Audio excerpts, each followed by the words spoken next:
Hi guys, my name's Colin. This is Dan, my boy. Hello there. You may have seen the last video where we made some dominoes. On this one, Who made the dominoes? You did. Yes. He did. Carry on. I wasn't here, which is why I wasn't in the video, but I am here today to show you how we made the bit to make them dominoes. Alright?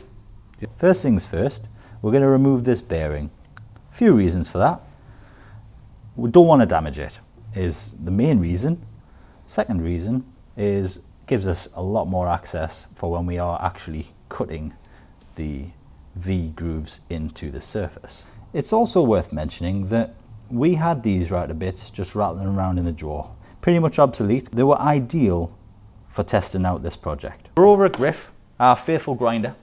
I would avoid using a traditional grinding stone because it's just not going to give us the result that we're looking for.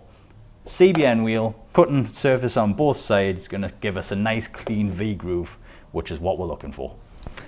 Also, because we are cutting carbide, we are going to use a powered respirator because it's just not good to breathe in, guys.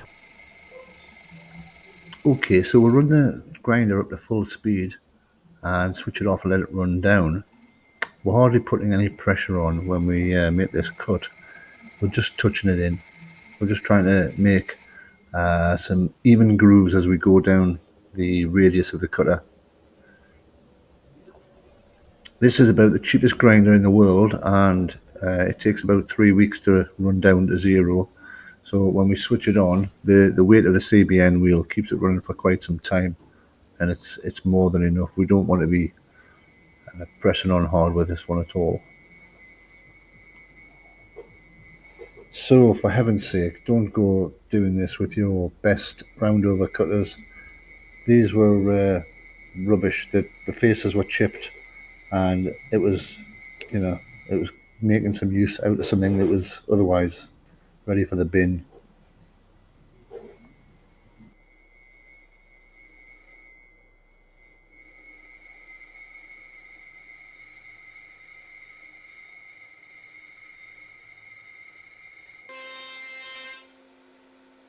So, you want to make your own custom dominoes? You have 5 minutes with an old router bit and a CBN wheel. Bob's your uncle.